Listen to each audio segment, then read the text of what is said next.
passei a minha infância, minha adolescência, sofrendo de uma dor de cabeça e que a gente fica eternamente buscando uma causa, como acontece com nossos pacientes, né? Ficam buscando motivos, fazendo coisas mirabolantes, porque não teve a oportunidade de alguém ensinar para elas que ela é portadora de uma doença. Minha consciência da enxaqueca como doença começou ali, né? De que você me ensinou, por mais que eu fosse médica, eu não tinha tanta consciência assim.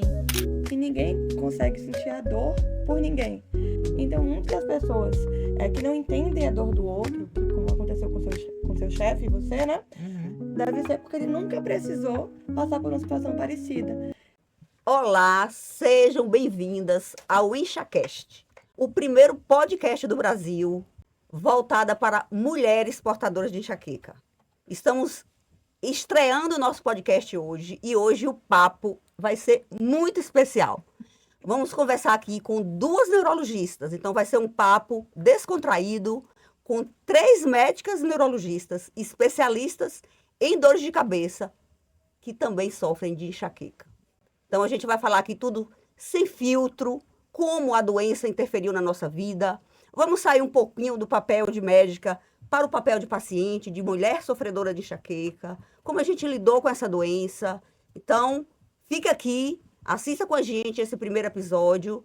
E antes de começar o bate-papo, eu gostaria de te convidar para se inscrever aqui no canal, se você ainda não foi inscrito. Se já foi inscrito, dê o seu like e aproveite e compartilhe esse conteúdo com mais mulheres que sofrem de enxaqueca, que precisam vir para essa comunidade, participar com a gente, saber mais sobre enxaqueca e aprender a como controlar essa doença e a buscar uma vida com menos dor e com mais alívio.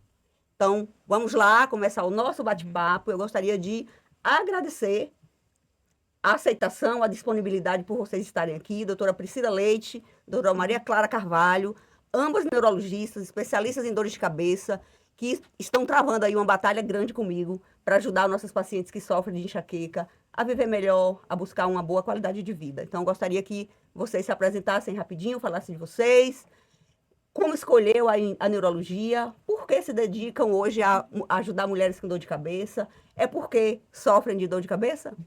Meu nome é Priscila Leite, como já apresentada, sou neurologista e graças a Elza eu estou enveredando pela cefaleia e cada dia mais me apaixonando pelo poder que a gente tem em poder ajudar mulheres e fazer a diferença na vida dessas mulheres com enxaqueca.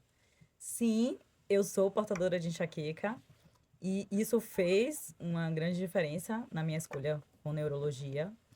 E é isso, nós estamos iniciando essa jornada aí muito promissora. Eu acredito que muitas coisas boas estão vindo já no tratamento da enxaqueca, né? E estamos aí para conscientizar a população sobre a importância Dessa doença dessa tão doença, impactante, né? E você, Clara, o que é que você tem para contar pra gente? Eu sou Maria Clara, também sou neurologista, mas depois da neurologia eu me especializei em dor. Só que eu digo para todo mundo que eu escolhi a dor antes de escolher a neurologia. E foi porque eu já estive do outro lado. Eu já fui uma paciente que tive um risco de ter dor crônica, mas graças a Deus encontrei profissionais antes do que minha dor cronificasse, que me ajudassem e me mostrassem que o caminho da dor não era o melhor caminho. Não sei se você sabe, você é minha colega de muito tempo, mas não sei se você sabe que eu já fui operada da coluna. E com 11 anos eu tive que fazer uma artrodese. O que é uma artrodese? Colocar vários pinos na coluna toda. E nessa época ninguém me explicou que a cirurgia não ia evitar dor. Que uma coisa não era impeditiva da outra. E aos 22 anos, digamos assim, eu tive minha primeira crise de dor na coluna. A enxaqueca veio antes, claro. Só que desde a época que eu tinha dor de cabeça na adolescência, muita gente atribuía, sua dor de cabeça é da coluna, como a gente vê, né, no dia a dia. Muito comum. Já posso seguir adiante ou já tô falando demais? Pode falar. Posso, né? A gente está aqui para conversar. E não ultrapassando assim, pulando etapas, mas na adolescência, que foi minha primeira crise de dor de cabeça, eu devia ter 15 anos ali, no meu boom, né, hormonal, digamos Sim. assim. E naquela época muita gente negligenciava. Ninguém me diagnosticou naquela época com enxaqueca. Mas tinha tudo de enxaqueca. Tinha muita fotofobia, ia para um quarto escuro, precisava colocar várias cobertas em cima do meu rosto para poder tapar completamente a luz. Precisava ir para emergência, porque não passava com analgésicos comuns em casa. Só que como eu tinha essa questão da cirurgia da coluna, os médicos só falavam, isso é uma dor proveniente do occipital. Isso aí é da sua coluna com certeza. E ninguém parava naquele momento para me dar um diagnóstico correto. E eu ficava sofrendo no auge dos meus estudos, no auge de um pré-vestibular. Meus pais, coitados, não sabiam mais o que fazer com aquela... É porque quando a gente fala de enxaqueca, a gente ainda tem uma dificuldade de fazer com que as pessoas entendam que enxaqueca é doença, né? Então, eu queria até ouvir vocês depois, mas vou dar o meu depoimento, assim, de que eu também sou uma mulher portadora de enxaqueca, como vocês sabem.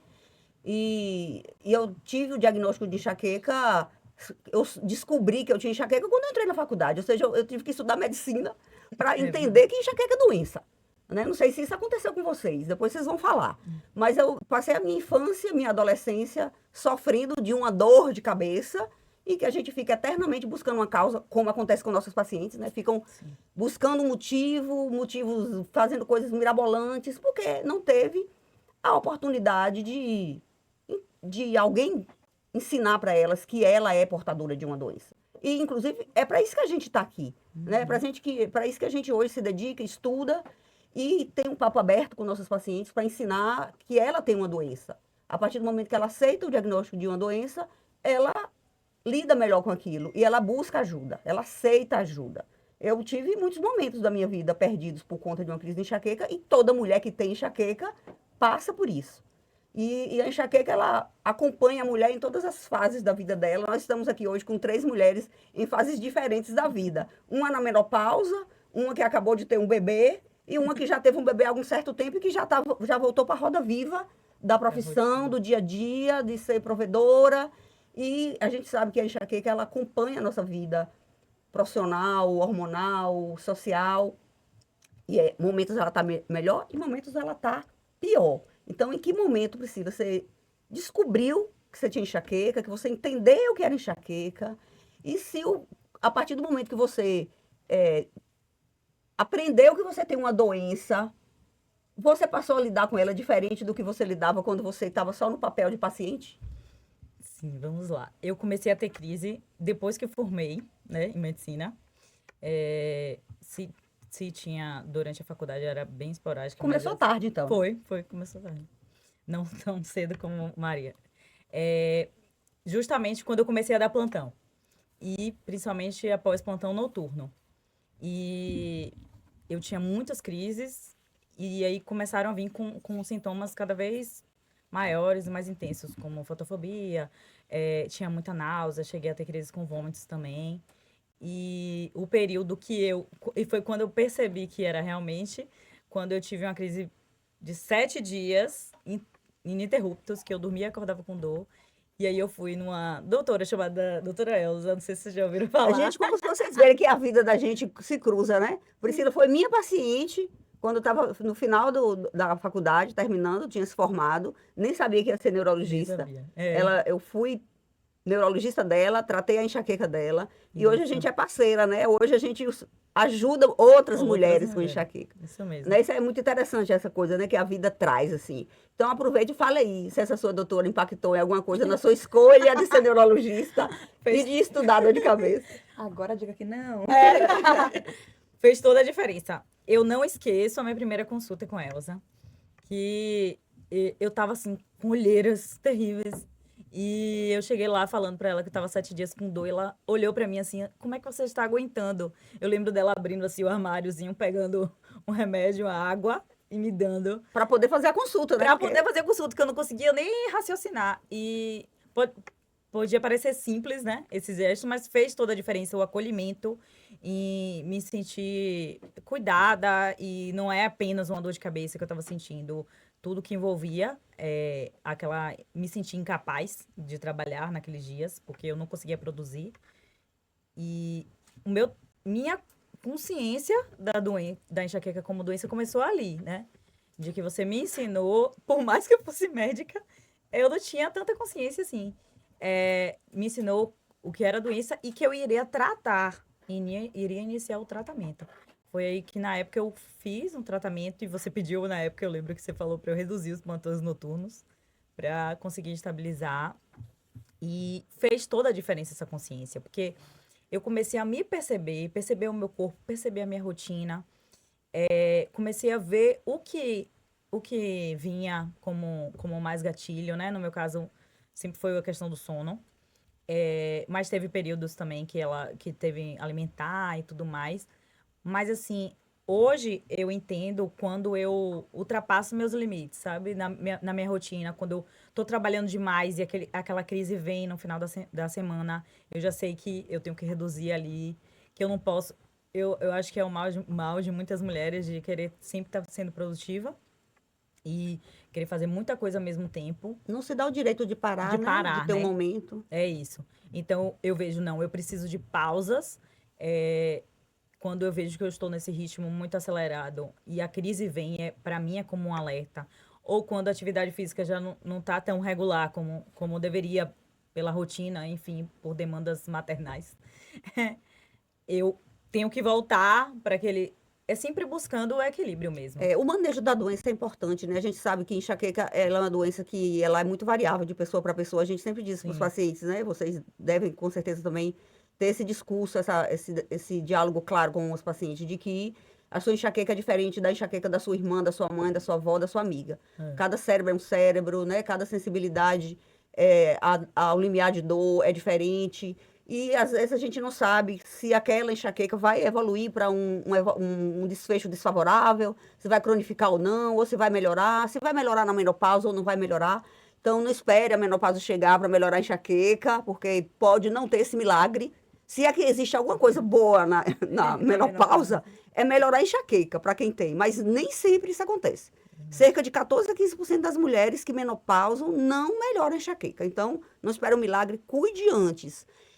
Eu tive a graça de entrar na menopausa e não ter uma enxaqueca crônica. Eu melhorei, mas eu cuidei da minha doença antes. Isso faz uma grande diferença. É o que a gente sim. diz para os pacientes: cuide da doença antes, não espere um dia ela ir embora.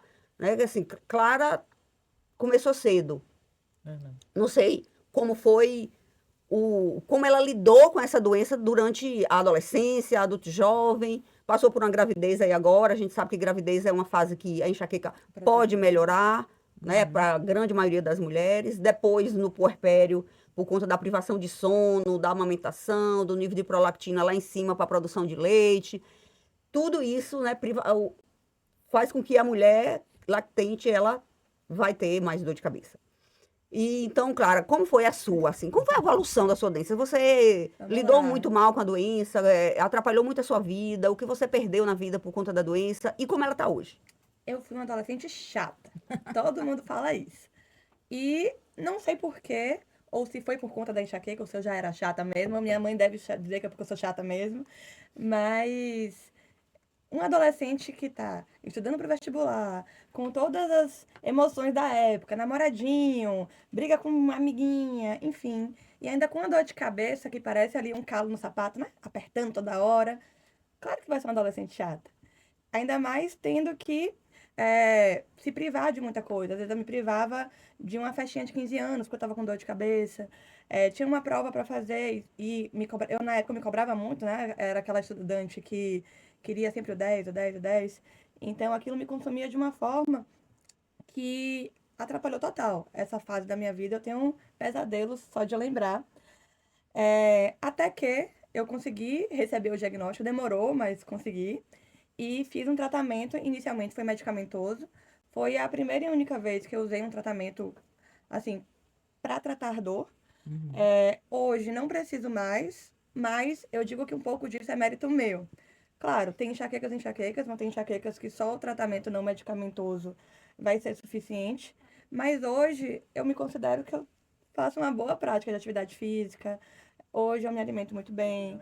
Hoje, apesar de um bebê recente, né, com 4 meses, eu consegui ajustar minha vida de uma forma que a enxaqueca não impacta mais na minha vida e hoje eu não preciso mais de um tratamento medicamentoso, mas já precisei na adolescência. E se eu vou dizer assim que se isso causou algum impacto, é um impacto de ter medo que a dor volte. Porque eu sei, O medo da dor é terrível, né? o medo da dor horrível é muito impactante, porque eu sei que hoje, na minha vida que eu levo hoje, o tanto que eu trabalho, o tanto que eu preciso cuidar da minha filha, o quanto que eu tenho outras relações no dia a dia, fora o trabalho, não posso parar minha vida por conta de dor. Então, hoje eu tenho medo que a enxaqueca retorne a impactar a minha vida como impactou na adolescência. Então, por isso que eu já me policio para cuidar da minha qualidade de vida, para evitar que eu tenha que parar do nada. Imagine uma semana cheia de agenda de paciente, com podcast da doutora Elza para mim participar. Você sabe que o medo da dor é um motivo que faz com que os pacientes antecipem o uso de analgésico, né? Então, um dos grandes motivos que induz a mulher portadora de enxaqueca a fazer uso excessivo de analgésico é o medo de ter dor. É assim, quem das duas aí antecipa analgésico quando tá com medo de ter dor de cabeça? Eu não. Não, eu não antecipo, não. Muito bom. Eu aprendi a antecipar água. Eu aumento minha hidratação. Então, assim, vocês fazem o que vocês pedem para os seus pacientes fazerem? Eu digo que eu faço, Eu mas faço também. se existe enxaqueca do bem, hoje a minha é do bem. Porque a gente sabe que médico é o pior paciente que tem, né? Então, mas Assim, de eu não ter procuro disciplina, seguir, de né? pedir para fazer e não se cuidar, né? Porque mas, às vezes até inconsciente da própria profissão, né? A gente às vezes não se dá o direito de se cuidar, né? Isso. Assim, de pensar que você tem que estar bem para cuidar do outro, né? Eu E acho isso que ninguém é perfeito, né? Toda rotina passa por oscilações. Eu tenho momentos também com privação de sono, no caso de alguma coisa com o filho, ou a rotina aperta mais, né? A gente não consegue malhar como gostaria. Mas eu sempre tá correndo atrás, né? E sempre tá buscando o equilíbrio mesmo. Eu tento buscar mesmo. Vou dizer que eu sou perfeita sempre, toda semana perfeita, porque não é. Eu vou trazer um assunto aqui na conversa, assim. Eu vou primeiro dar o meu depoimento, assim. Eu queria que vocês lembrassem, assim, na vida de vocês, o que foi uma coisa muito importante que vocês perderam de fazer por conta de uma crise de enxaqueca. Eu, por exemplo, já perdi um concurso público por causa de uma enxaqueca. Talvez fosse a minha salvação, né? Porque não sei nem se seria bom estar hoje como funcionária pública deste lugar onde eu fui prestar este concurso. Mas para mim foi uma frustração muito grande. Porque, assim, primeiro que não foi só perder o concurso e não poder entrar como funcionária pública, né, da Prefeitura de Salvador. Quando eu terminei a residência, eu fui fazer o concurso e eu não consegui terminar o concurso. Eu tive uma crise com aura, né, a minha enxaqueca tem aura visual e eu não conseguia enxergar para responder a prova. E eu tive que interromper e entreguei a prova pela metade. Então, já saí dali derrotada e eu perdi uma coisa muito importante na minha vida naquele momento, que era o pódio de nunca ter perdido um concurso. Né? Então, acho que foi o que mais me deixou, assim, revoltada. Não foi nem não entrar no concurso, foi porque os colegas diziam, se você concorrer com ela, você pode esquecer. Se tiver uma vaga só, é ela que vai passar. E eu não consegui terminar esse concurso. Então, para mim, foi muito frustrante. Né? Essa coisa ficou muito assim. Quando as pessoas me dizem, os pacientes falam, eu perdi tal coisa por causa da enxaqueca. Eu entendo, né, o quanto isso representa na vida de uma pessoa. E às vezes eu já tive paciente que teve uma crise no meio do casamento. Tem outra que queria casar e disse, pelo amor de Deus, me faça alguma coisa. Então a gente ficou lá fazendo bloqueio, usando o medicamento de ação mais prolongada para garantir que ela não tivesse uma crise no dia do casamento. E o medo faz com que a pessoa fique mais ansiosa e pode ser um gatilho, inclusive, para a dor, né? Então, o que foi, Clara, que você perdeu assim na vida? Dizer assim, foi horrível na minha vida ter perdido isso por causa de uma crise de enxaqueca. Poxa, assim, o que eu me lembro que me impactava muito naquela época foi meu período pré-vestibular. Então, eu acho que aulões antes de um vestibular específico, que eu não conseguia ir, e por isso eu ficava achando que ia perder o vestibular porque eu não fui para tal aula. Parece besteira, mas para mim era muito importante naquela época, né? Cada um tem seu grau de importância para qualquer evento. Tem pacientes, por exemplo, que perdem o aniversário da filha. Então, é algo muito impactante, assim, Sim, para né? cada um. Eu E tive você paciente- tinha medo de ter crise no vestibular? Eu Total. morria de medo. Eu morria de medo, mas não tive, não, assim, não que eu me lembro. Porque eu já tive, assim, muitas vezes na faculdade, quando eu entrei na faculdade, eu estudei na Baiana, não tinha hoje as projeções de slide, né? Era quadro negro, o professor escrevia, e aí eu, aluna aplicada, sempre sentava na primeira fila, e quando eu começava a ver a metade do que ele escrevia, eu saía da aula e ia para o banheiro vomitar. Né? Porque eu sabia que, assim, eu provocava o vômito na minha Vomitar te crise. melhorava? Melhorava. E é uma coisa importante, assim, quem tem enxaqueca, que está aqui assistindo, sabe disso. Quantas pessoas têm enxaqueca e com essa sensação de vômito, até provoca o vômito para ter uma sensação de alívio depois. No momento que vomita, parece que a cabeça vai romper, explodir, mas depois dá um alívio. E eu fazia muito isso. Eu tive uma colega de faculdade que a gente estudou muito para fazer a prova da residência juntas. Eu ia sempre passar o final de semana na casa dela. Eu morava num pensionato e ia passar o final de semana na casa dela, que era mais confortável para a gente estudar durante a semana, no final de semana. E ela tinha enxaqueca. Ela começava a ficar verde. Aí ela, Elzinha, espera aí um instante. Ela ia pro banheiro e voltava zerada. Era Você aprendeu com ela, impressionante. Porque eu vomitava, depois eu ficava meio Na ressaqueada, boca seca, né? Porque dá uma sensação de ressaca. Parecia que ela tomou, assim, o melhor analgésico da vida. Ela voltava, sentava e ia estudar de novo. Você não vai ensinar isso Então, para seus pacientes, não faça isso não, viu, gente? Tô só relatando aqui um fato. E Pri, o que é que já perdeu da vida? Eu não tive, assim, algum evento específico que eu tenha perdido. Eu já perdi aniversários, já perdi eventos nada tão assim, importantes, né, que tenham me marcado. Mas teve um fato, uma ocasião, né, que aconteceu com o trabalho, que foi algo que me marcou bastante.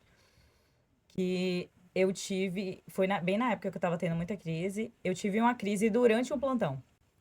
Na época eu trabalhava em emergência e eu estava, assim, com aquela aura visual terrível, que eu não conseguia enxergar. E a tela do computador, né? Atendendo na emergência, ao ponto dos pacientes entrarem na sala e falando, doutora, você tá bem? Então, porque eu tava pálida, assim, já de dor, né? Quando eu tenho uma crise muito intensa, normalmente eu fico. E aí, um momento na madrugada, que não tinha muito fluxo, eu pedi para a coordenadora do plantão para fazer a medicação, porque eu não estava aguentando mais. E estava tranquilo o plantão. Eu fiz a medicação, só que esse local que eu trabalhava, eles tinham uns coordenadores gerais que eles controlavam quem estava ativo no computador, digamos assim. E aí o coordenador geral, ele viu lá que eu fiquei inativa, que eu estava fazendo a medicação, e ficou ligando para saber de mim, se eu tinha saído, enfim, uma cobrança. Abandonou o plantão, Abandonou o plantão. Praticamente ele me acusou disso, né? E a coordenadora do plantão falou que não, que ela tinha autorizado para fazer a medicação. E que eu estava muito mal, enfim. Eu melhorei e tudo mais, mas não satisfeito. No outro dia, quando eu encontrei ele no meio do hospital, no corredor do hospital da emergência, assim, ele resolveu me humilhar na frente de todo mundo, porque para ele falou com essas palavras que eu tinha abandonado o plantão por causa de uma dorzinha de cabeça. Ai, gente. Aí entra a empatia, né? Só que veio o meu senso de justiça, assim, porque eu sabia que eu não tinha condições de atender da maneira que eu tava. Eu não tava conseguindo enxergar, sabe? Muito menos raciocinar. E eu não deixei ninguém. Tinha outros colegas no plantão, inclusive. E ele falou assim: você está errada. Eu nunca esqueço isso que ele falou pra mim. Você estava errada. Não poderia ter feito isso. Eu falei: eu não estava errada. Eu lembro que eu peitei com ele, assim, que ele era o coordenador geral. Eu falei: eu não estava errada. Eu não tinha condições de atender ninguém daquela maneira que eu estava. E na hora eu me mantive firme, né? Até uma outra pessoa chegou e colocou a gente numa sala, porque ele estava fazendo isso na frente de todo mundo no hospital, querendo dizer que como se eu fosse fraca, né? Porque eu saí por causa de uma dorzinha de cabeça e abandonei o plantão. E para quem não sabe, abandono de plantão é crime, né?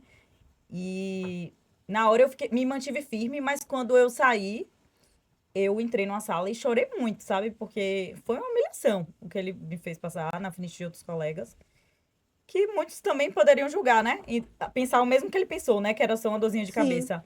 Mas eu tinha plena convicção de que eu não tinha condição de atender daquela forma. E a medicação foi importante. Eu fiz a medicação, melhorei da crise e continuei trabalhando, sabe? Priscila, eu acho que essa fala sua aqui agora merece até uma pausa, né? Pra gente falar um pouco com quem está assistindo, as mulheres que estão assistindo o podcast, de que não se sinta culpada por ter uma doença, assim, e entenda que enxaqueca não é só uma dorzinha de cabeça.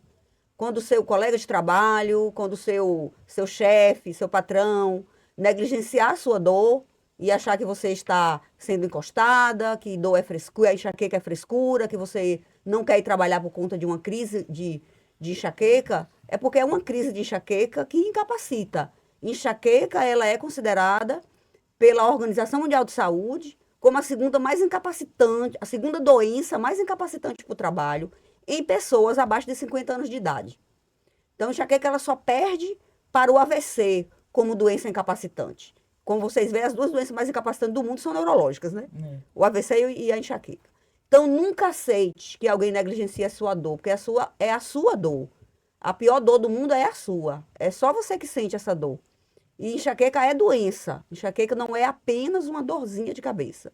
Você vê aqui o depoimento de uma médica, portadora de enxaqueca, que passou por um constrangimento no trabalho, porque não estava em condições de atender os seus pacientes por conta de uma crise de enxaqueca. Imagina você que não é médico. Você que nem sabe que a sua doença é uma doença, que vai aceitar a opinião de qualquer um e se culpar por não poder ir trabalhar por conta de uma crise de enxaqueca. Então, jamais deixe que as pessoas negligenciem a sua doença. Cuide da sua doença de forma séria, para que você se sinta apta para ir trabalhar. Mas no dia que ela chegar, no dia que a sua crise chegar, e você não tiver capaz de ir para o trabalho, você tem todo o direito de não ir por causa de uma crise. Assim como se você quebrar seu pé, quebrar seu braço, sofrer qualquer acidente, você não pode ir trabalhar, você não vai trabalhar e todo mundo vai entender. Agora, enxaqueca, Verdade. ninguém entende. E não só a dor de cabeça, né? Como eu tive uma paciente que ela trabalha com produtos de limpeza e ela estava tendo muita crise e tinha uma osmofobia importante. Ela disse que não aguentava o cheiro daqueles produtos e quando ela falava com o chefe dela, todo mundo achava que era frescura, porque que ela não queria trabalhar, né?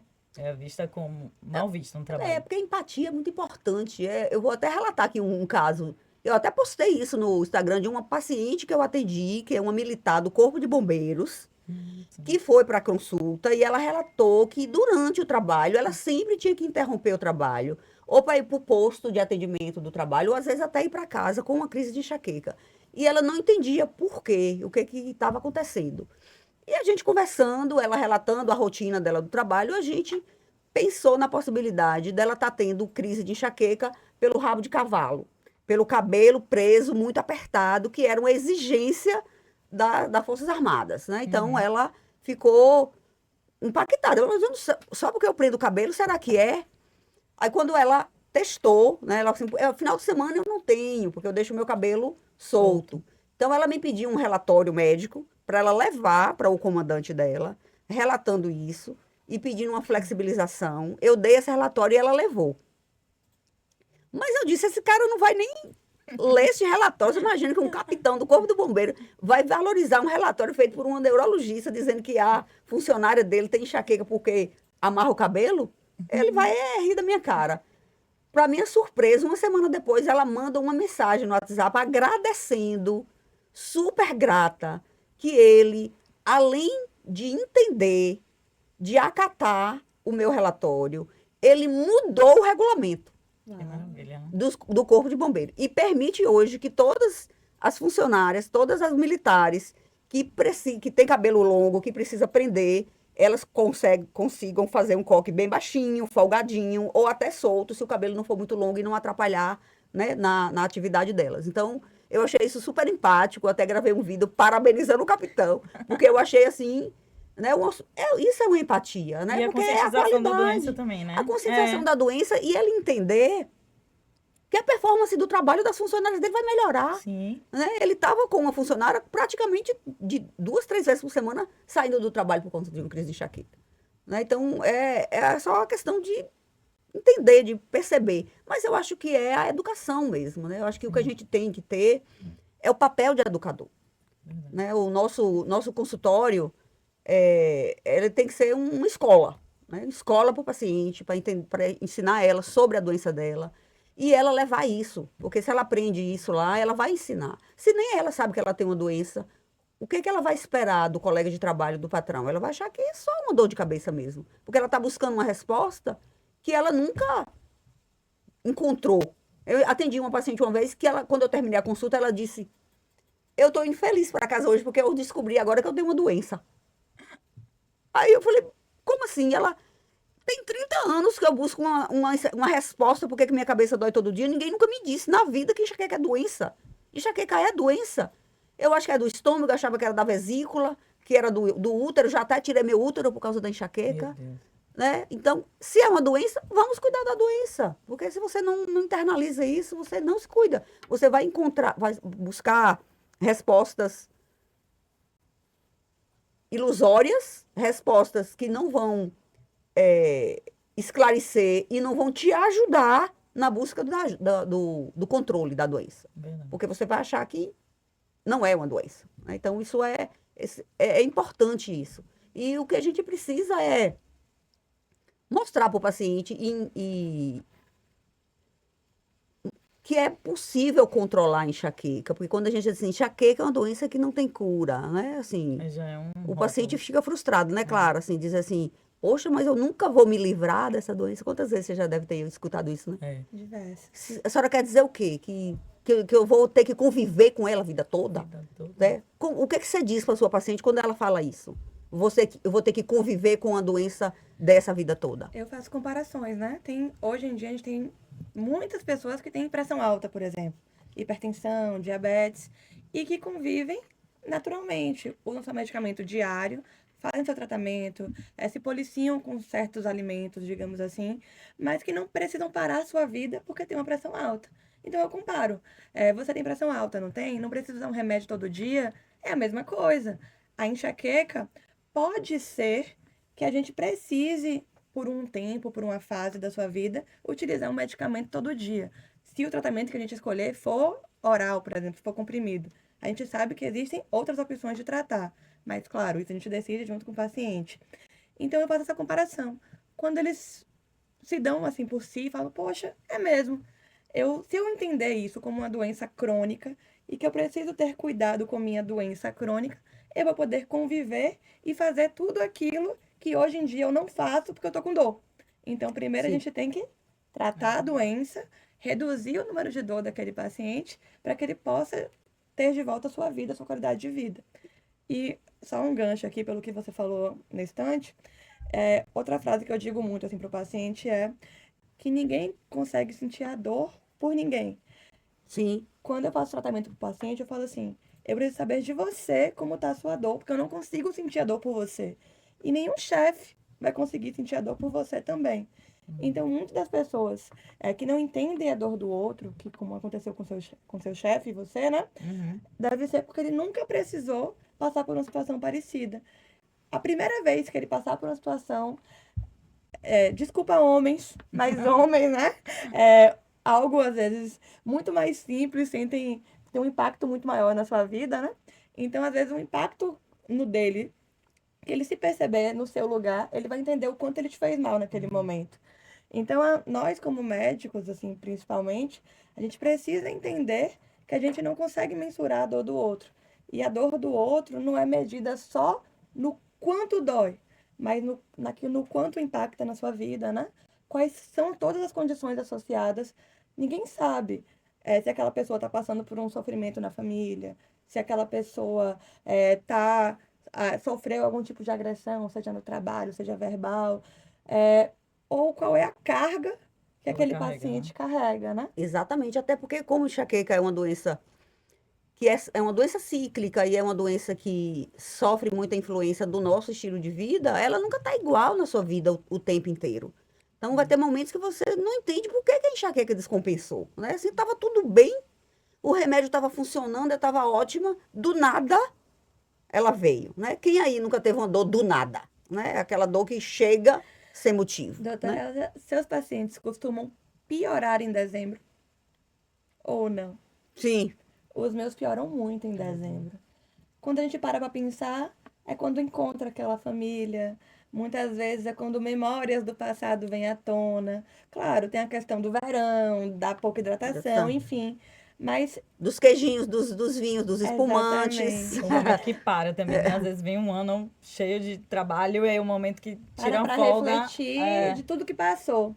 Agora, essa época pós-Natal, assim, até em ambientes hospitalares, quando eu trabalhava muito em hospital, Pacientes internavam muito nessa época do ano e às vezes não entendiam o porquê, mas pode ter um porquê por trás, né? Sim, pode ter. Uhum, com certeza. E essa questão, até porque a emoção boa também é um gatilho. Se o cérebro do Sim, portador de enxaqueca e da portadora, que a gente está aqui falando de mulher, sim. os homens não fiquem com ciúmes, mas é porque a enxaqueca é uma doença predominantemente feminina, então a gente está aqui para privilegiar nós mulheres e ajudar Aham. mais mulheres a controlar a enxaqueca. E a gente, assim, quando a paciente fala, quando eu fico alegre eu tenho dor, e quando eu fico triste eu tenho dor. Que cérebro é esse, né? Por que esse cérebro é tão instável? Ele anda ligado na tomada o tempo todo e toda hora pega Sim. fogo por motivos aparentemente não dolorosos, né? Isso é que é enxaqueca, é um Uhum. cérebro susceptível, é um cérebro permissivo, que deixa com que uma dor se manifeste sem uma causa, né? Um motivo que deveria ser capaz ou não de desencadear dor. Eu não estou ali machucando o cérebro e ele dói, né? Porque é um cérebro que permite que isso aconteça. E quando a gente fala do paciente que hipertenso, como o Claro falou aí, quando o paciente fala assim, mas eu vou ter que tomar um remédio pelo menos um ano, todo dia, para não ter enxaqueca, por que não cura a enxaqueca? Aí eu digo assim: você tem alguma outra doença? Às vezes até tem. Eu tenho diabetes, tenho hipertensão. Quando você foi lá no endocrinologista e teve o diagnóstico de diabetes, ela disse para você que você ia tomar esse remédio a vida toda. Você saiu chateada de lá? Você saiu foi feliz, porque descobriu que tem um remédio que pode controlar a sua doença. E você aceita que você vai ter que tomar esse remédio a vida inteira. Mas enxaqueca é impressionante. Como as pessoas têm uma dificuldade de aceitar o uso contínuo de uma medicação. E eu não estou querendo até dizer com isso aqui que todo mundo precisa, né? Porque é uma doença que pode muito bem ser controlada e reduzir muito a frequência de dor com mudança de hábitos de vida, que é o que o paciente precisa fazer, mas que às vezes não faz, Inicialmente, né? né? Então, de 10 pacientes que você atende no dia, 90% está esperando uma pílula mágica. Um remédio novo, um remédio que resolva o problema. Então, quando a gente vai colocar para ele que uma parte do tratamento dele é de responsabilidade dele, que ele precisa se inserir e assumir o papel de protagonista no tratamento dele, ela, eu Recua. não sei se eu vou conseguir. Então, me dê logo aí o remédio. Eu vou tentar ver se o remédio melhora. Se não melhorar, quem sabe? Então, às vezes, ela volta lá com o diário de dor anotado e, olha, eu tinha 15 dias de dor, agora eu tô com 7. E a gente, quando estabelece os deveres de casa, e ela volta dizendo que não fez nada, eu, nesse momento, eu não sei vocês, mas eu não aumento o remédio. Eu digo, ó, a dose do remédio já te deu 50% da melhora, a outra 50% é você. Se Você o faz paciente tudo isso e volta aqui depois. Então, esse mantra de ensinar e mostrar para as pessoas que mudança de estilo de vida, que adotar novos hábitos de vida, são pilares fundamentais na sustentação da melhora. É o que a gente trabalha hoje na clínica, com nossos planos de acompanhamento, com a orientação para os pacientes fazer isso. Inclusive, eu queria pedir licença, dar uma paradinha aqui, para fazer um merchan aqui do curso, que estou lançando recentemente agora um curso para ensinar mulheres portadoras de enxaqueca crônica a adotar novos hábitos de vida para o controle da enxaqueca, com o objetivo de não viver refém de uma montanha de medicação.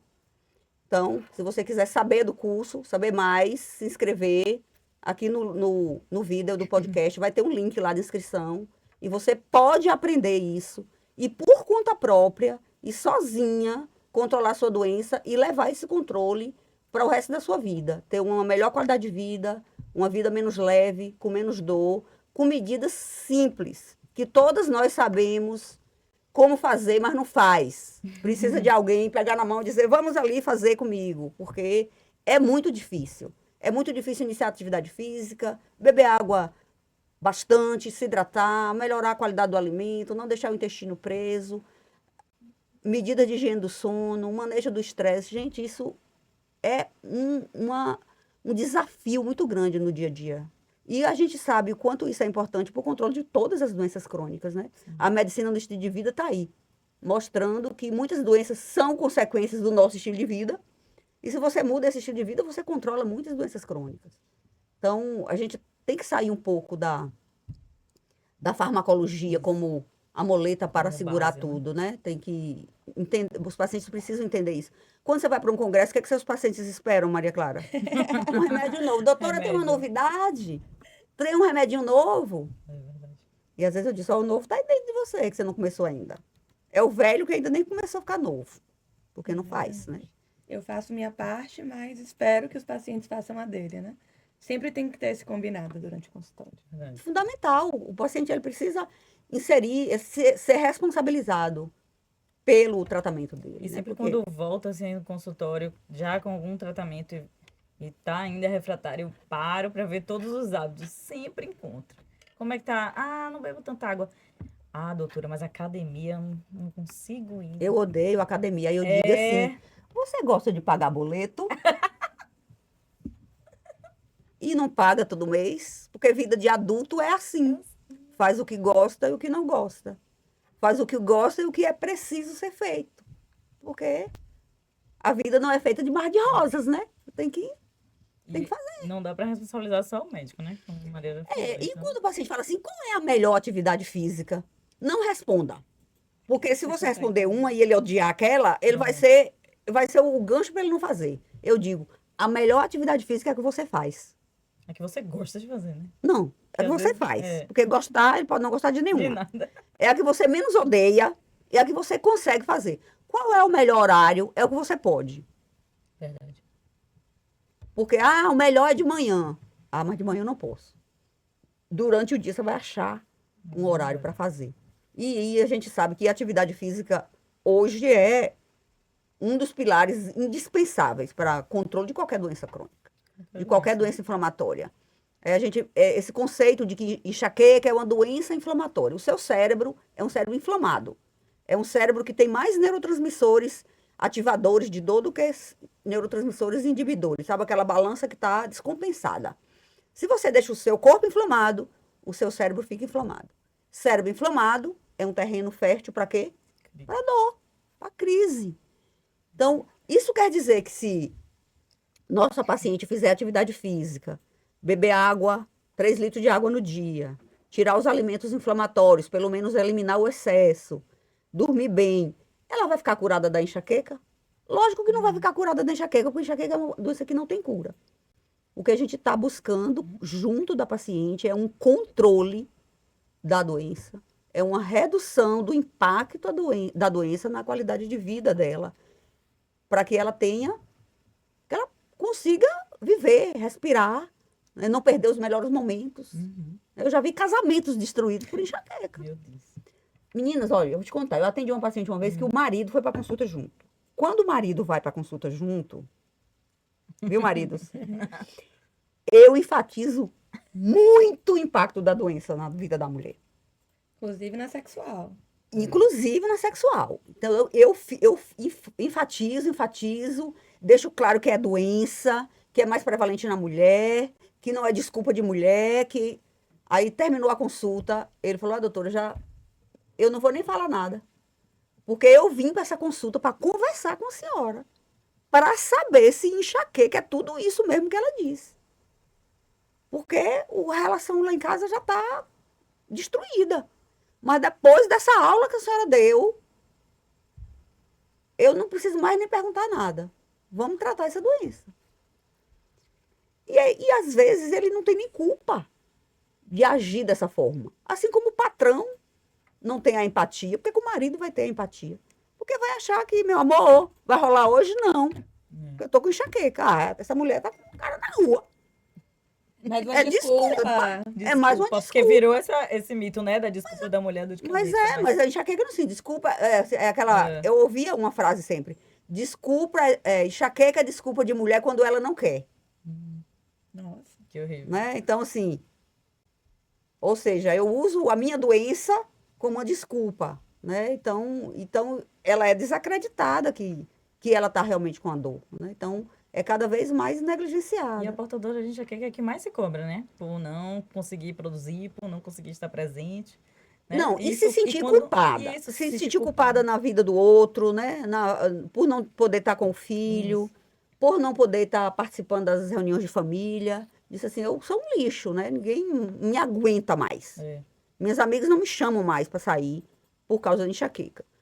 A gente, pelo menos nós três aqui, tivemos a graça de não evoluir para enxaqueca crônica, né? Uhum. Porque uma enxaqueca crônica, gente, uma enxaqueca crônica é aquela enxaqueca que acomete a pessoa pelo menos 15 dias no mês, por pelo menos 3 meses. Não é aquela enxaqueca que acontece há 30 anos. Eu tenho enxaqueca há mais de. Vou falar a minha idade, mas eu tenho enxaqueca desde os 13, 14 anos de idade e a minha não cronificou. Então, não é o tempo de existência dela na vida de uma mulher que define como crônica. Porque a paciente fala, eu falo assim, há quanto tempo você tem enxaqueca? Ela diz, a minha enxaqueca já é crônica, já tem 40 anos. Eu falei, mas você tem dor quantas vezes no mês? 3 vezes no mês. Eu falei, não, sua enxaqueca não é crônica. Agora tem umas que dizem, não, eu nunca tive dor de cabeça. Eu comecei a ter de um ano pra cá e ela agora é todo dia. Ela é crônica. Cronificou Menos em um tempo. curto período de E tempo. aquelas que dizem assim, eu sempre tive dor de cabeça normal. É. E Olha agora aí, eu tenho conte aí, enxaqueca. conte aí, Clara, como é essa história? Eu também escuto isso sempre. Eu escuto sempre aquela paciente que tem uma dorzinha de cabeça. Ó, eu chamando de dorzinha, tá? Não, tem uma paciente que tem uma dor de cabeça, mas que não impactava. Ou seja, ela aprendeu a conviver com aquela dor, mas que tinha característica de enxaqueca desde sempre. Acontecia mais no período da menstruação, quando sentia um enjoo, mas que ela conseguia levar a vida. Agora que ela não consegue mais levar a vida quando tá com dor, ela fala que agora é enxaqueca. Eu falo, não, não, não, não. Sempre foi enxaqueca, mas agora a enxaqueca está impactando na sua vida. Antes você não conseguia, você conseguia levar sua rotina, conseguia fazer com que ela não influenciasse no seu dia a dia. Mas agora, porque você não tratou antes dela cronificar, agora ela virou crônica. Então, não é só uma dorzinha de cabeça. Se tem característica de enxaqueca, é A enxaqueca. enxaqueca, inclusive enxaqueca crônica, Já foi agudo um não, dia. isso, já foi episódica, já aconteceu de 15 em 15, uma vez na semana, 3 vezes na semana, e virou crônica, virou diária. E diga-se de passagem, o critério diagnóstico de enxaqueca crônica não precisa que os 15 dias de dor, todas têm todos os sintomas da enxaqueca. Aquela dor que lateja, que vem com enjoo, com vômito, com a fotofobia, a fonofobia. Basta que 8 desses dias tenha critério para a enxaqueca e os outros dias pode ser aquela dorzinha. Normal. Leve, Isso. Aquela dor que aperta, que é mais holocraniana, mais difusa, que às vezes nem capacita muito, você toma ali um analgésico e vai viver o seu dia, vai tocar o seu dia, trabalhar, e não te incapacita. Então, quando a gente pergunta ao paciente quantas crises de enxaqueca você tem no mês, ela geralmente conta pra gente a crise Que incapacita. que Vai pra incapacita. cama. É. Quando a gente faz a pergunta diferente, eu não sei vocês, mas eu sempre falo assim, dos 30 dias do mês, quantos dias você tem dor? Ah, todo dia. Dor, todo dia eu tenho, mas dor normal. É. Não existe dor normal. O normal é não ter dor. Bote isso aí na sua cabecinha santa de portadora de enxaqueca. O normal é não ter dor. Agora, você pode ter uma dor suportável, uma dor que não incapacita, e você usa o analgésico e vai trabalhar. E a enxaqueca, que você acha que é crise, é aquela que você precisa ir para emergência, ir para o quarto escuro, botar um gelo na testa, trancar o quarto escuro por causa da dor. Sabe, outra frase que eu escuto muito é assim: eu sei diferenciar quando é enxaqueca, quando é dor de no- cabeça. de cabeça. É. Hoje eu tô com enxaqueca, mas no normal eu tenho dor de cabeça. Defina aí, claro, aí na câmera, olhando para todo mundo, qual a diferença de enxaqueca definitivamente para dor de cabeça. Para ser enxaqueca, não precisa, como a doutora Elza já citou, preencher todos os critérios. Mas quais são os critérios comuns de uma dor com características enxaquecosas ou migranosas, por exemplo? Uma dor que pode ter predominância, né? Ter mais de um lado do que do outro, ter uma característica mais pulsátil, vir associada a enjoo, aquela vontade de vomitar. É uma dor que também pode estar associada a uma luz que incomoda, um barulho que incomoda. Algumas podem ter tontura associada, mas não precisa ter tudo isso. Se algumas vezes você tem algum desses critérios, você já pode ter enxaqueca, mas claro, na consulta a gente vai avaliar. E a dor de cabeça ela é um sintoma da enxaqueca, né? Enxaqueca é uma doença que cursa com dor de cabeça, é um dos sintomas da enxaqueca, mas a dor de cabeça pode acontecer por outros motivos. Uma cefaleia tensional, que é um outro tipo de dor de cabeça, também primária, benigna, mas é diferente da enxaqueca, uma hipertensão, um tumor cerebral, uma hemorragia, uma meningite, dor de cabeça em geral é sintoma. É sintoma, inclusive, da enxaqueca. Então, quando a gente está falando de enxaqueca, a gente não está falando apenas de dor de cabeça. Eu tenho um colega que dizia assim, enxaqueca é uma doença que até dor de cabeça causa. Muito bom. Adorei. Né? Então, assim, tem muito mais, né? Assim, a enxaqueca, além da dor, tem muitos outros sintomas, né? A enxaqueca é além só da dor. A gente já está chegando no final, já para a reta final aí da nossa conversa.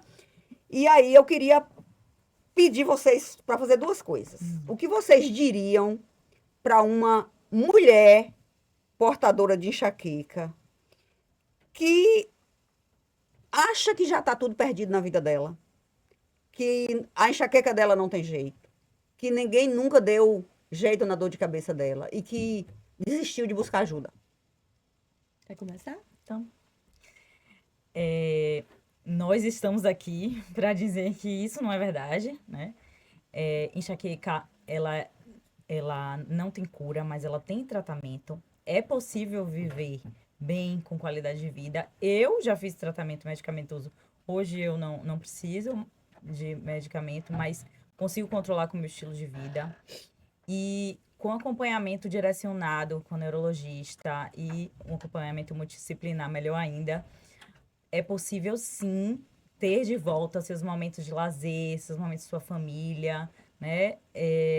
Ser produtiva no trabalho, porque muitos se queixam sobre a produtividade no trabalho, e ter uma vida plena, né? E pode ser que você tenha ainda crises episódicas, mas elas não vão determinar a sua vida, não vão te limitar. Eu acho que o primeiro passo para uma mudança tem que partir da gente mesmo. Então, primeiramente, a gente tem que estar disposta a nos tratar.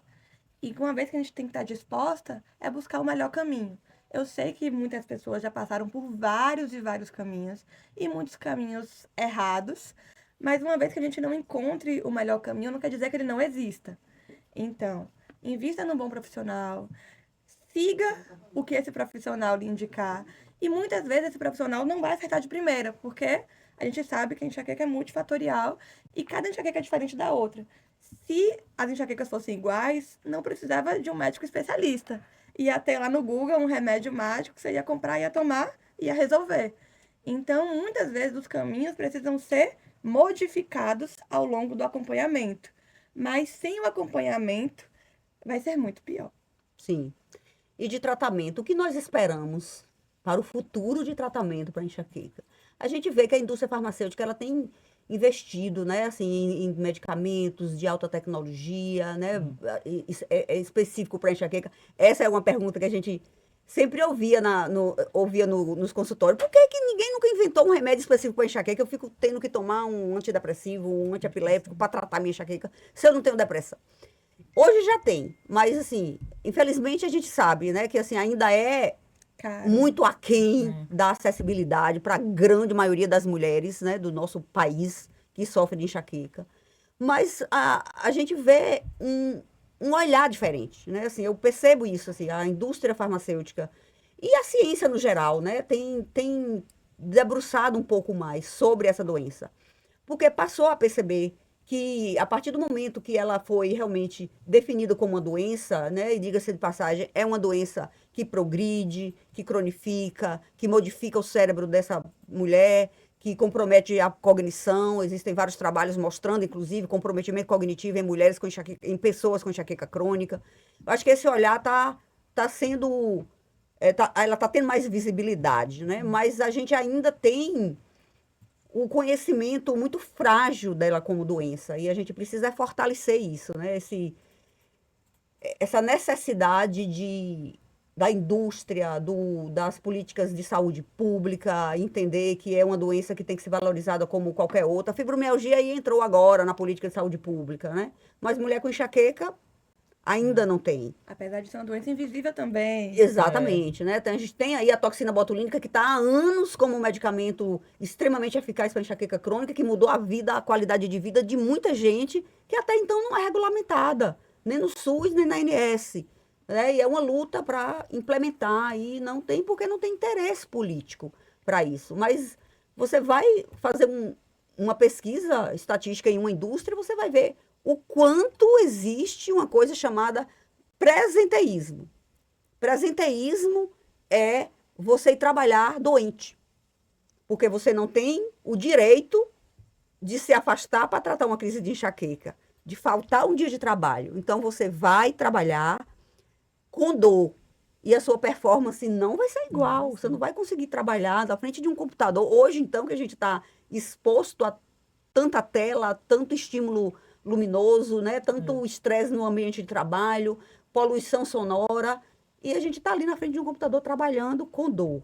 Né? Isso é o presenteísmo. E que as empresas precisam ter esse olhar. Eu pergunto para os pacientes, no seu trabalho tem um quartinho da enxaqueca? Se você entrar em crise, pelo menos no trabalho, tem como ir descansar em um lugar? Só o banheiro. Às vezes eu vou e sento lá no vaso e fico lá esperando a dor passar. Porque tem lugar pior do que a emergência para quem tá com enxaqueca, né? Luzes, Pois barulho. é, né? O paciente é o pior lugar para uma pessoa com crise de enxaqueca aí é para emergência, né? Então, sim. acho que essa é a mensagem, né? É trazer informação para as pessoas que sofrem dessa doença, porque é a forma de conscientizar. Porque quem sofre, quando ela aprende o que ela tem, ela vai replicar esse conhecimento. Ela vai ensinar, ela vai ver, vai conversar com a filha, ela vai entender quando a filha começar a ter, né? Porque, diga-se de passagem, enxaqueca é uma doença genética, né? Então, se você tem a probabilidade de uma filha, de uma sobrinha de primeiro grau ter, porque é uma doença familiar, eu costumo dizer que a enxaqueca é uma doença democrática. Né? Ela não é privilégio de ninguém. Ela pode acontecer em várias pessoas da mesma família. Essa educação, né, que a gente está aqui tentando fazer, diminui também vai diminuir, né, o que eu espero, a taxa de cronificação, né, porque é aquela jornada que a paciente leva até chegar ao neurologista, porque dizem que se ela tem aura visual, dizem que é oftalmo, vai no oftalmo. Talvez seja estômago. Então, ela vai para diversos especialistas. Quando chega no neurologista, a enxaqueca já está crônica. Então, hoje, as crianças e as adolescentes que chegam no consultório para tratamento de enxaqueca, todas são filhas de pacientes minhas com enxaqueca. Quando eu falo, é genético. Aí, minha filha está começando a ter, doutora. Será que é a enxaqueca que vai começar? Aí leva para avaliar. E é. Mas antes de chegar lá, já foi no oftalmo, no otorrino. Aí passou óculos, erro de refração, óculos de descanso. Será que é sinusite? Aí vai lá, tem lá uma inflamaçãozinha, corticoide, aí melhora a enxaqueca. Tá vendo? Era sinusite mesmo. É verdade. Porque a corticoide melhora a enxaqueca. Então, a maioria que chega pra gente, chega crônica. Isso. Porque é uma jornada longa de uma mulher, na grande maioria. E olha que a gente está trabalhando em nível de plano de saúde particular, que são pessoas que ainda têm um poder aquisitivo e com a possibilidade maior de chegar no nosso consultório. E no SUS. No SUS, que nem isso tem, nem atendimento especializado da rede pública tem para enxaqueca. Porque nem os ambulatórios de neurologia geral estão superlotados de outras doenças mais graves, mais importantes. Os pacientes de enxaqueca não conseguem nem marcar. Né? E a gente sabe que o tempo de evolução da doença muda o prognóstico da doença. Muda o fenótipo. O genótipo não muda lá, a sua capacidade genética de ter a doença está lá, é seu. Agora, o fenótipo da sua doença, que é a forma como ela se apresenta na sua vida, e isso é mudado pela epigenética, pela influência do ritmo de vida, por tudo que você faz na sua vida errado, porque não foi bem orientada. Aí cronifica, e quando chega lá dá muito mais trabalho para a gente tratar. Né? Você conseguir tirar uma pessoa de uma enxaqueca crônica para uma fase episódica, a gente sabe que a gente não consegue com um tratamento só. Aí é que entra o tratamento multidisciplinar, e às vezes até polifarmácia.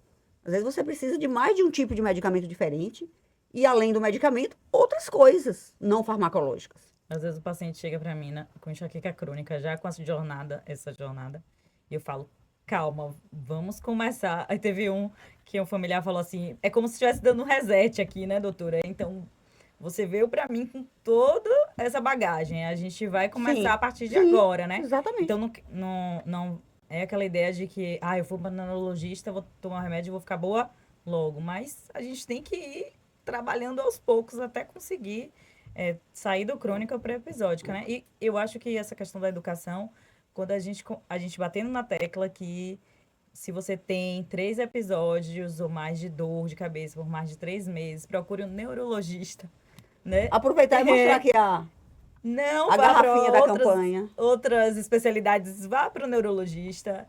E se for alguma outra coisa, claro que a gente vai encaminhar, mas dor de cabeça tem que ser tratada com o neurologista. Eu acho que isso vai diminuir o tempo da jornada até um tratamento adequado, né? Acho que O slogan da campanha da Sociedade Brasileira de Cefaleia, todo ano, né, que a gente faz no Maio Bordeaux, mas que não é só no maio, que é o maio de prevenção das cefaleias, que é 3 é demais, significa, se você tem enxaqueca e você tem pelo menos 3 dias de dor no mês, busque ajuda. Porque você já está entrando no critério para a necessidade de tratamento profilático. Então, o médico vai avaliar com você o impacto dessas 3 crises que você tem no mês na sua vida e vai depender do impacto que ela tem, ele vai definir com você se você precisa ou não de um tratamento profilático. Ou de, às vezes, nem medicamento, às vezes só uma mudança, reconhecer gatilho, evitar o que é possível, mudar hábito de vida e melhorar. Então, acho que a gente finaliza e a gente vai dar só uma palavra final para cada uma vai dar uma palavrinha final para nossas ouvintes e a gente vai encerrar esse podcast. Então, agradeço a presença, né, o convite para esse podcast, que eu acho que foi uma ideia sensacional poder levar informação para muitos pacientes, que muitas pacientes não têm o poder, né, de chegar até a consulta com você e ensinar. E com você também. Tudo bem. E ensinar para as pessoas, assim, que enxaqueca é doença, eu acho que isso já ficou mais do que claro aqui na nossa conversa, mas ensinar que não chegou ao fim. Por mais que você já venha numa longa jornada, talvez assistir esse episódio seja o começo para a sua melhora. Então, achei sensacional a ideia e obrigada por tudo, né? Eu também tenho que agradecer, foi uma excelente ideia desse podcast e estar com a presença de vocês também, a gente poder discutir de forma descontraída e também poder falar um pouco sobre minha experiência, né, que eu acho que eu nunca tinha falado assim, sobre o que eu já vivi em relação à enxaqueca.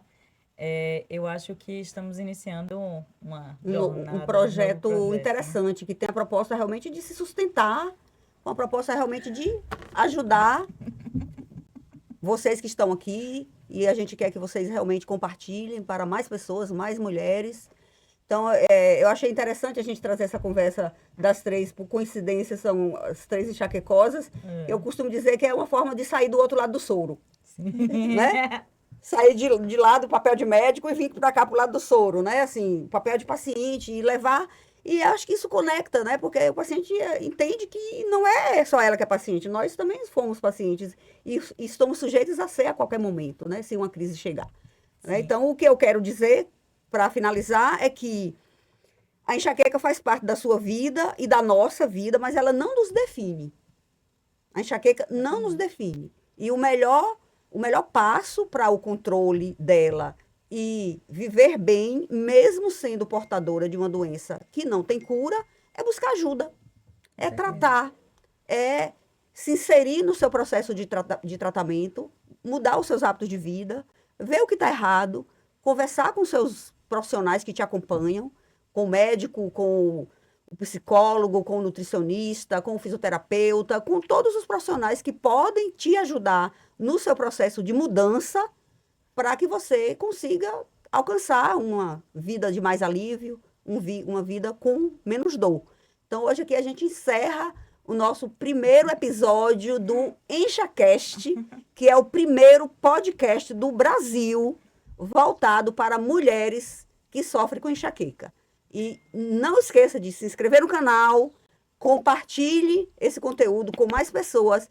Se já for inscrito, dê o seu like e compartilhe o conteúdo com mais mulheres. Vamos espalhar essa corrente do bem e vamos trazer mais e mais mulheres para esta comunidade tão especial, tão solidária, de pessoas que entendem você, que sabem o que você sofre, porque a gente também sofreu e sofre ainda dessa doença. Então, muito obrigada pela participação e continue ligado aqui, ative o sininho, que toda quarta-feira a gente vai estar soltando um episódio de podcast para vocês sobre enxaqueca na mulher.